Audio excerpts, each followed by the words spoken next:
RCF.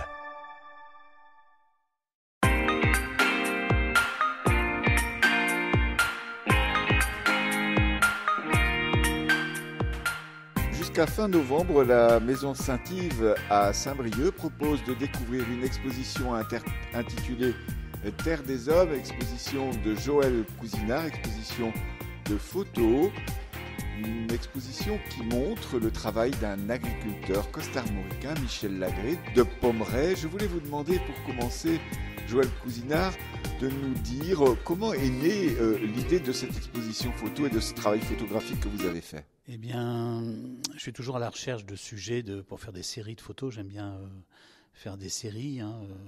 Et donc, du coup, je trouvais que l'agriculture avait un esthétisme intéressant. Comme je fais souvent du noir et blanc, j'avais envie de profiter des ciels bretons, de tout ce décor, des animaux également, des vaches, des cochons, avec qui j'ai sympathisé. Et voilà, c'est par souci esthétisme déjà dans un premier temps, quoi. Le maïs, par exemple, les champs de maïs et tout. Voilà. Comment s'est fait la rencontre avec cet agriculteur, Michel Lagré ? Eh ben, complètement, ça n'a strictement rien à voir en fait, parce que c'était au théâtre. J'étais allé voir une pièce de théâtre au Théâtre du Moulin à Saint-Brieuc et j'ai vu des comédiens évidemment, dont Michel Lagré, que j'avais trouvé particulièrement bon. Et après j'ai eu le projet de tourner un petit court-métrage et donc j'avais réussi à le joindre et lui proposer donc de venir en tant que comédien sur ce court-métrage qu'il a accepté en me précisant tout de suite que le problème c'est qu'il était agriculteur et qu'il avait c'était compliqué pour lui de se libérer, quoi. Voilà. Mais donc il a joué le jeu. On n'a malheureusement pas pu aller jusqu'au bout du court-métrage pour d'autres raisons. Mais c'est donc après, quand j'ai eu envie de faire de la photo sur l'agriculture, naturellement, j'ai repensé à Michel, avec qui j'avais gardé contact. Et Michel, c'est quelqu'un qui est très discret. Et bon, il a été un petit peu surpris au départ, quoi, que ça pouvait être un sujet, je pense, que ça l'a un petit peu étonné. Puis après, il a complètement joué le jeu, quoi, parce que c'est quelqu'un d'intègre. À partir du moment où il dit oui, il fait, quoi. Vous avez choisi d'intituler cette exposition Terre des Hommes, pourquoi ? Parce que je trouve que ça sonne bien, parce que je trouve que c'est un travail, comment dire, au départ très masculin, quand même très très difficile, même s'il travaille avec sa sœur et beaucoup de femmes sont agriculteurs aussi, agricultrices, mais Terre des Hommes, c'est la terre que les hommes s'approprient pour travailler, pour nourrir l'humanité. Avant d'aller découvrir les différentes parties de cette exposition que vous présentez à la Maison Saint-Yves, je voulais vous demander justement comment vous avez travaillé. Vous êtes allé à différentes reprises chez lui. Comment vous êtes organisé pour faire ce travail de photographie en noir et blanc ? Eh bien, on a, par exemple, la série sur le maïs. Je lui ai dit, écoute, quand la lumière me plaît, si tu es dispo, je t'appelle et tu me dis. Et voilà, donc ça peut être ça. C'était rarement possible du jour au lendemain, mais quelquefois pour la série du maïs, par exemple, on a eu de la chance parce que le jour où on a eu une belle lumière, il a pu se rendre disponible. Et voilà, donc tous les sujets sont faits comme ça. Le plus difficile, en fait, ça a été le vélage, parce que on a eu un mal fou à avoir toutes les conditions réunies pour pouvoir faire des photos d'un vélage. C'est-à-dire que la plupart se sont faits la nuit. Et moi, j'aurais rêvé de faire des photos de vélage en pâture, parce qu'ils laissent les animaux aussi véler comme ça dans la nature, quoi. Et là, ça aurait été vraiment idéal. Malheureusement, ça s'est pas passé comme prévu. Donc, j'ai fait des photos de vélage dans la nuit, en début de soirée. Et voilà, la neige, par exemple, aussi. L'année dernière, quand il est tombé beaucoup de neige, je l'ai appelé. Je dis, est-ce que je peux passer ? Il m'a donné rendez-vous. Et puis voilà, ce sont des circonstances comme ça qui font qu'on a réussi progressivement. Ça a pris quand même un certain temps. On est sur un projet qui a duré à peu près 1 an et demi, mais en se voyant une fois par mois, quelques fois plus et quelques fois moins.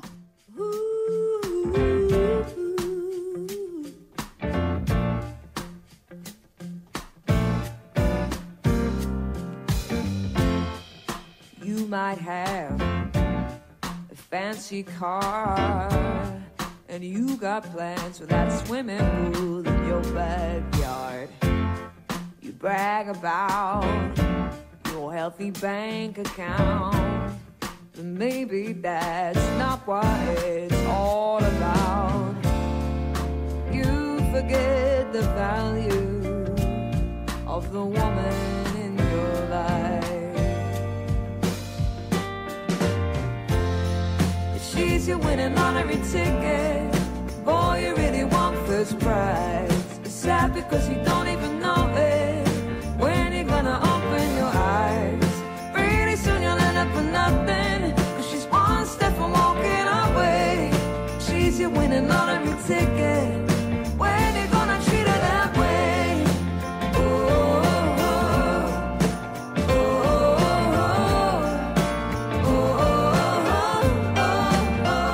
oh.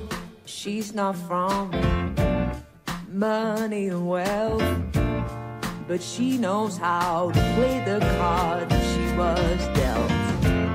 She might not know all about stocks and shares, but she knows how to show you that she really cares. All that ever matters is the time you have to share. She's your winning lottery ticket. Boy, you really want first prize. It's sad because you don't even know it. When you're gonna open your eyes, pretty soon you'll end up with nothing, cause she's one step from walking away. She's your winning lottery ticket. When you gonna treat her that way? Oh, oh, oh, oh,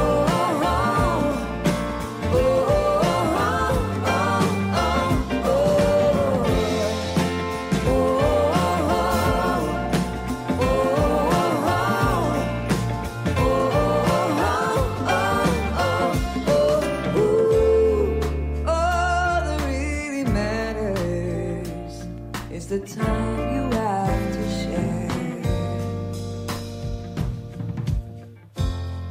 She's your winning lottery ticket. Boy, you really want first prize. It's sad because you don't even know it. When you're gonna open your eyes, pretty soon you'll end up with nothing. She's one step from walking away. She's your winning lottery ticket. When you gonna treat her that way? She's your winning lottery ticket. Boy, you really want first prize. It's sad because you don't even know it. When you're gonna open your eyes, pretty soon you'll end up with nothing, cause she's one step from walking away. She's your winning lottery ticket. When you're gonna treat her that way? Oh.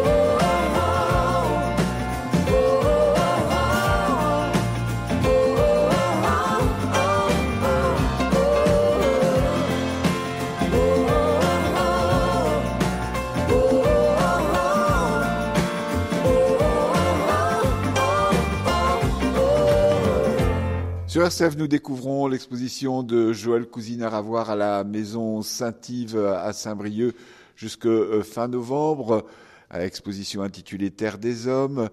Joël Cousinard a mis en photo le travail d'un agriculteur, Michel Lagré de Pommeraye. Vous l'évoquiez. Alors, vous avez choisi de montrer différentes facettes, on peut dire, de son travail d'agriculteur.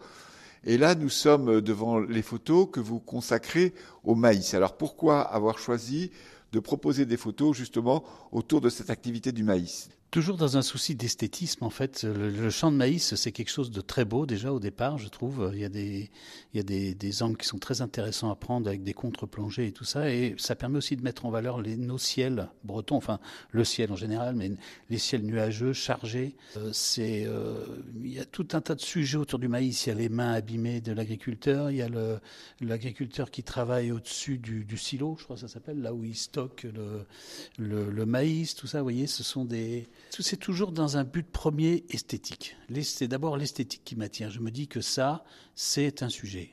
Le maïs est un sujet. Et puis, vous l'évoquiez, il y a des ciels magnifiques sur certaines des photos que vous montrez. Le noir et blanc permet de montrer différemment les ciels que la couleur ?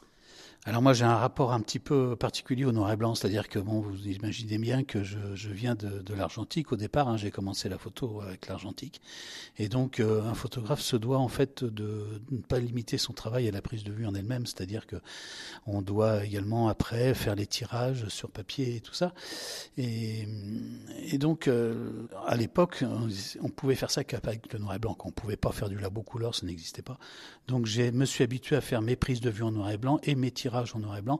Et depuis, c'est devenu une habitude, c'est-à-dire que je vois pratiquement, quand je fais mes photos, je vois du noir et blanc, quoi, directement. Malgré que maintenant, je ne fais plus d'argentique, hein, j'ai passé au numérique, parce que ça a quand même bien des avantages. Mais donc, je suis resté très, très attaché au noir et blanc, oui. Ce qui est intéressant aussi, c'est qu'il y a des cartels qui donnent quelques explications rapides. Peut-être que vous avez découvert qu'il fallait 600 tonnes de maïs pour bien nourrir les animaux de cette ferme. Ah bah de toute façon, j'ai absolument tout appris. Je ne connaissais absolument rien du monde de l'agriculture, hein. Oui, j'ai tout découvert. Au moment des prises de vue aussi, parce que c'est vrai que bon, c'est bien joli de faire des photos, mais en même temps, je pouvais pas m'empêcher de lui poser des questions que Michel m'expliquait. Il me disait voilà tel truc. Voilà, donc j'ai beaucoup appris. Et puis après, il a fallu. Je trouvais que c'était nécessaire quand même d'avoir une petite explication avant chaque série quand même, parce que dans un but pédagogique également aussi. Mais par exemple, si on prend le cas des 2 photos qui sont dédiées à la ferme, en fait, c'était important de préciser quand même, parce que vu l'état de délabrement de la ferme, que c'est pas l'endroit où vit Michel actuellement, quoi. Donc c'était très important d'expliquer que c'était la ferme natale qui servait maintenant de vestiaire et tout ça, quoi. Mais voilà, c'est des choses quand même qui sont importantes à préciser, je pense. On a ces photos, on va les regarder, ces photos d'intérieur de cette ancienne ferme natale. Évidemment, comme vous le disiez, Joël Cousinard, où il n'habite plus, mais qui disent quelque chose peut-être de l'attachement à un lieu. Je pense, oui. C'est très certainement, parce que c'est resté complètement dans son jus, c'est-à-dire c'est un endroit vraiment que j'ai adoré, où j'aimerais encore continuer à refaire des photos. D'ailleurs, mon rêve, ça aurait été de prendre Michel avec ses parents et toute sa famille, quoi, à l'intérieur de ce lieu qui est emblématique, puisque c'est là que toute la famille est née. Ils y ont quand même habité jusqu'aux années 70. Et voilà, je trouve ça particulièrement émouvant. Et vous avez choisi comme citation... Une citation de Bruno Combe, « C'est étrange, une maison de famille, un lieu rassurant avec les odeurs et les bruits de notre enfance, et en même temps, l'endroit qui nous impose le passé et nous empêche d'être nous-mêmes. » Il y a beaucoup de choses de dites finalement là-dedans, parce que la maison familiale, c'est plus qu'un lieu physique, on peut le dire. Oui, absolument, oui. Je trouvais que c'était une bonne idée de mettre à chaque fois, après une petite explication brève, qui parfois est une seule phrase ou 2 phrases, de mettre quelque chose qui était complètement impersonnel, c'est-à-dire un poème que j'ai trouvé comme ça. J'ai fait une petite recherche et voilà, je trouvais qu'il y avait des citations qui collaient bien aux photos et au contexte. Et puis pour un agriculteur, un lieu, ça compte l'attachement à la terre. Alors avec bien sûr le bonheur de travailler cette terre, mais aussi le poids du passé qui peut subsister. Oui, sans doute. Je suis pas dans sa tête, mais je pense qu'il doit très certainement se sortir bien quand même encore à cet endroit-là, oui, sans doute. Nous continuons de découvrir cette exposition. Alors vous montrez aussi l'exploitation de Michel Lagré qui propose, qui a dans son exploitation un élevage de cochons. Alors là, vous avez aussi quelques photos de cet élevage. Comment vous avez choisi, qu'est-ce que vous avez choisi de montrer de cette partie de son activité ? Alors donc, ce qui est à préciser quand même, c'est que c'est une exploitation qui gère à 2, hein, lui, Michel et sa sœur, et c'est sa sœur qui s'occupait des cochons, qui maintenant est en retraite, je crois. Mais voilà, qui s'occupe des cochons. Et là, ça a été parce que c'est quand même très différent dans le sens où il y a absolument pas de lumière naturelle. Tous les cochons sont donc dans des endroits où il y a peu de lumière. C'est très difficile à exploiter photographiquement parlant. Mais bon, c'était un challenge, quoi. Je pense que je me suis dit, de toute façon, je peux pas ne pas passer à côté des cochons. Donc, j'ai fait quelques vues. Voilà, bon, j'en ai retiré 3 qui, je pense, sont intéressantes. Mais c'est un travail complètement différent de celui de travail en extérieur avec les vaches. C'était aussi là l'occasion de découvrir cette activité sur une exploitation avec la sœur de Michel Lagré notamment ? Complètement, oui, c'est exactement pareil. J'ai complètement tout découvert. Je n'avais aucune idée de ce qu'était une exploitation de cochons. Donc j'ai absolument tout appris, oui, effectivement. Alors on continue du côté des animaux. Vous l'avez évoqué rapidement. Il y a aussi là une photo très particulière puisque vous avez choisi de montrer un vélage. Voilà, ça c'est quand même toujours un temps fort, on peut dire, sur une exploitation agricole. Oui, c'est un moment particulièrement étonnant. Donc on a été étonnés, je dis on parce que à ce moment-là j'étais avec ma compagne, et donc on a assisté à ce vélage, et donc les vaches étaient rentrées, elles aussi, parce que la nuit était tombée, et puis on était seuls au départ en train d'observer ça, et on s'est rendu compte au bout d'un moment que les vaches, qui sont d'un naturel très curieux, étaient autour de nous, étaient venues nous voir aussi. Je pense qu'on était aussi un objet de curiosité, comme le vélage l'en était un pour nous. Donc, ça a été une rencontre assez amusante, et puis on a été étonnés surtout aussi, c'est du calme et du professionnalisme de Michel en fait, qui vient de temps en temps, qui observe, et puis qui dit ça va aller, tout se passe bien, c'est pour bientôt. On sent qu'il y a une grosse habitude, quoi. C'est une maîtrise, c'est assez étonnant. Alors il y a 2 photos justement où c'est emblématique de cet état d'esprit, si on le voit en fait, où il ne fait que regarder. Et même sur les 2 photos où il y a le vélage, c'est ça qui frappe en fait, c'est son regard, son attention, qui disent quelque chose sans doute de son professionnalisme, de l'attention à la bête elle-même aussi. Ah oui. Je dirais même qu'en fait, la photo du vélage en lui-même, là où il tire les pattes, je pense qu'il a donné un petit coup de main supplémentaire, c'est-à-dire qu'il s'est peut-être mis un petit peu plus en scène pour me rendre service, en fait. Parce que je pense que la vache en serait sortie toute seule. Mais bon, pour me rendre service, il a bien compris que j'avais besoin qu'il soit là. Voilà, il a donné un coup de main à la vache. Je pense, je n'en ai pas reparlé depuis, mais je pense qu'il y a un petit peu de ça. Est-ce que vous voulez dire comment concrètement vous avez travaillé au niveau photographique comment vous avez travaillé pour faire ces photos de vélage, par exemple? Sur le plan technique? Ouais. Sur le plan technique, en fait, c'est pareil. On a le gros avantage qu'on a maintenant avec les appareils photo numériques, c'est la sensibilité des capteurs, qui font qu'on arrive à des sensibilités absolument hallucinantes par rapport à ce qu'on faisait avec des pellicules argentiques. Donc ça ouvre énormément de possibilités. Et puis là, je travaillais donc avec la plupart du temps, je travaille avec un appareil photo, comment on appelle ça, plein format. Depuis que le plein format existe, ça m'a permis de reprendre mes optiques anciennes des années 80 que j'utilisais sur mes appareils argentiques avant, quoi. Donc avec mise au point manuelle, je reste toujours maître de l'ouverture pour rester maître de ma profondeur de champ. Et voilà, c'est une habitude de travail que j'ai. Je me suis remis au numérique à partir du moment où j'ai pu réutiliser mes optiques que j'utilisais avant. J'utilise mon appareil photo numérique comme j'utilisais l'appareil photo argentique en fait. Voilà, seulement vous prenez sans doute plus de photos, vous rentrez chez vous, vous faites votre tri. Voilà, c'est ça. L'intérêt, effectivement, c'est qu'on a accès tout de suite forcément à ces photos. Mais on peut aussi travailler maintenant tranquillement sur son ordinateur, un peu comme on travaillait sous l'agrandisseur, il faut le reconnaître. C'est-à-dire qu'on peut travailler à faire venir certaines zones de l'image, en retenir d'autres, travailler ses contrastes, son exposition. Enfin, voilà, j'ai retrouvé un plaisir, le repiquage aussi, enlever des petites poussières, retrouver un peu le plaisir que j'avais à l'époque de l'argentique.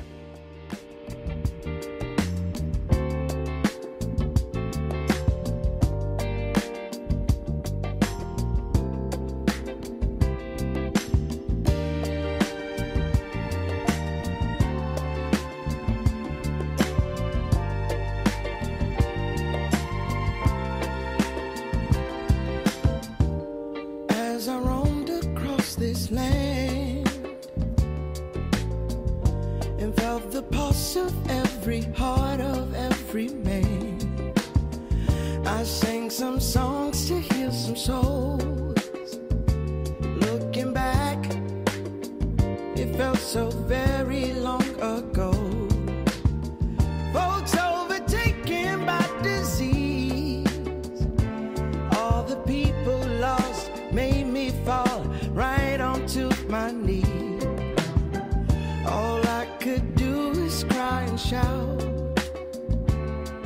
I knew I had to trust the faith that love would work it out.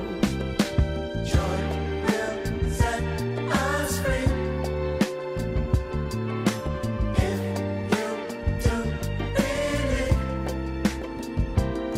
So don't you ever doubt that love will work it out.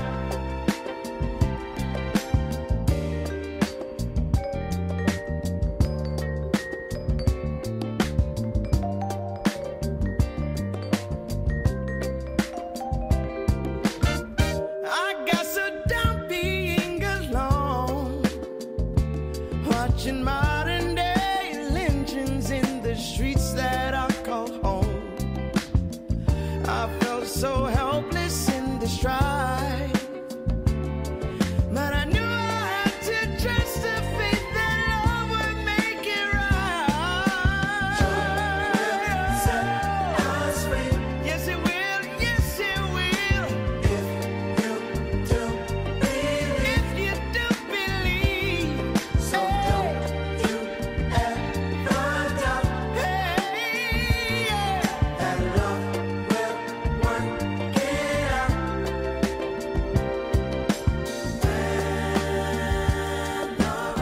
When the road gets rough, all you got to do is put your faith, your life in love.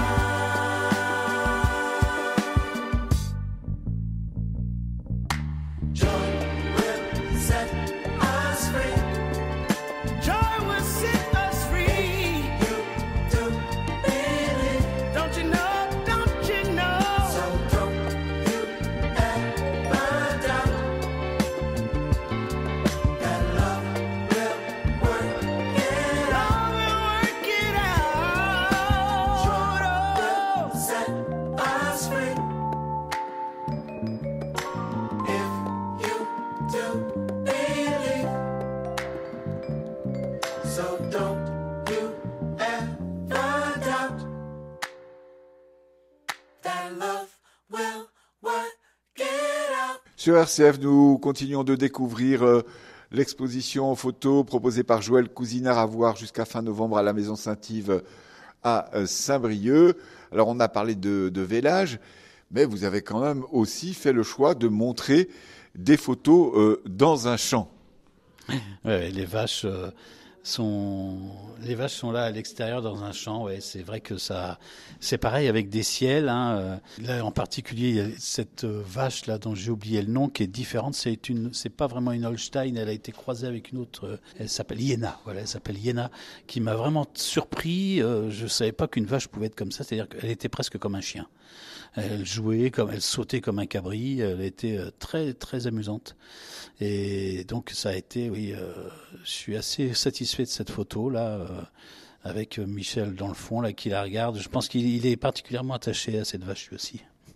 Voilà, puisque vous dites ça, finalement, un agriculteur, il connaît ses bêtes et il y est attaché d'une certaine manière aussi. Oh bah sans doute, oui, oui, c'est certain. Et puis il est presque vétérinaire aussi en même temps. C'est étonnant. Il m'a dit, tu vois, celle-là, elle est malade, il faut que je fasse quelque chose. Donc il s'est occupé d'elle.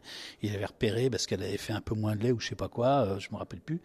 Mais bon, il avait repéré qu'elle avait de la fièvre et quand il a vérifié, effectivement, elle avait de la fièvre. Alors donc il lui a donné les soins. Enfin, c'est étonnant, hein, franchement. Donc c'était pour vous finalement, au fil des rencontres pour faire ces photos, la découverte aussi de ce monde de l'agriculture? Bah, complètement. C'est vraiment la découverte. Contrairement au sujet précédent où je faisais des photos dans mon milieu professionnel, donc c'était pas pareil quoi. Maintenant là, oui, ça c'est une découverte. Et justement, peut-être que c'est intéressant aussi de montrer ces photos à l'époque de ce qu'on appelle l'agribashing, parce qu'il y a beaucoup de choses qui se disent sur les agriculteurs, et peut-être que il y a une méconnaissance en fait de leur travail et de leur vie. Oui, bah c'est vrai que ça fait aussi partie des choses que j'avais envie de mettre en valeur, c'est-à-dire le travail simple d'un agriculteur conventionnel. Bah, les photos sont pas suffisamment représentatives. Il faudrait plus un reportage filmé, vidéo, vous voyez, pour vraiment défendre la cause des agriculteurs, quoi, je pense. Mais bon, là, bon, à mon niveau, là, ce sont des photos qui, j'espère, apporteront quand même une sérénité pour ceux qui les regardent un peu et qui verront à travers ces images, qui verront le travail du labour, le vrai travail, quoi. Et puis peut-être que en fait la manière dont vous mettez différemment d'ailleurs en scène Michel Lagré dans cette exposition, ça dit quelque chose aussi finalement de son travail et de la dignité de son travail. Oui, c'est un travail qui est varié, c'est un travail qui va être obligé de faire dans toutes situation de météo à n'importe quel moment. Il est obligé quelquefois, quand ça se passe mal sur un village, de se lever à 2 ou 3 heures du matin, de passer des heures et des heures avec la vache. C'est toute la noblesse de ce travail, je pense, effectivement. Oui, c'est pas d'heures, c'est tout le temps, c'est toujours prévoir. Pour partir en vacances une semaine, c'est prévoir des remplacements, c'est pas pouvoir sortir à 6 heures du soir parce que c'est l'heure de la traite, c'est tout ça, quoi. On va vers la fin de cette exposition. Vous l'avez un peu évoqué au début. Vous avez choisi de montrer les intempéries parce que ça fait aussi partie du métier, on peut dire. Oui, voilà, oui, ça, je pouvais pas passer à travers.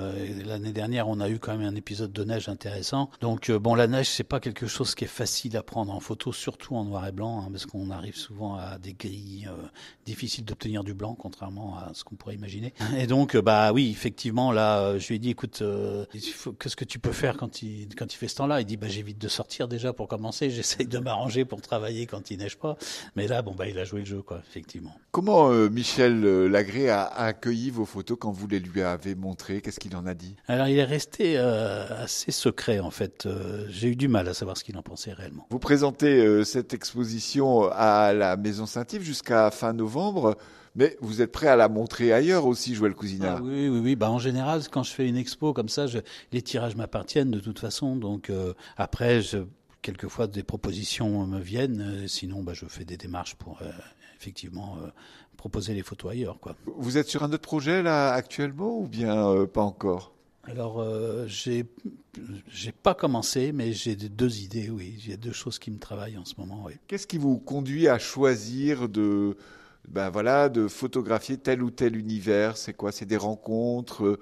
C'est quoi? C'est l'actualité? C'est le hasard, ça peut être l'actualité, ça peut être des choses que j'entends à la radio, ça peut être plein de choses. En général, j'adore photographier les gens, quoi, les humains. J'aime la photo humaniste, j'aime bien mettre en valeur le travail. C'est quelque chose qui m'est, je sais pas pourquoi. Le travail, c'est toujours quelque chose qui m'impressionne, je trouve que c'est une source d'inspiration sans fin. Et donc oui, j'aurais sans doute un sujet à venir prochainement au sujet d'une exposition qui pourrait s'appeler Femmes invisibles, quoi, sur toutes les petites mains, sur toutes les femmes qui font des travaux indispensables peu payés. Ça serait sans doute une série de portraits très soignés, voilà. Pour l'instant, j'en sais pas plus.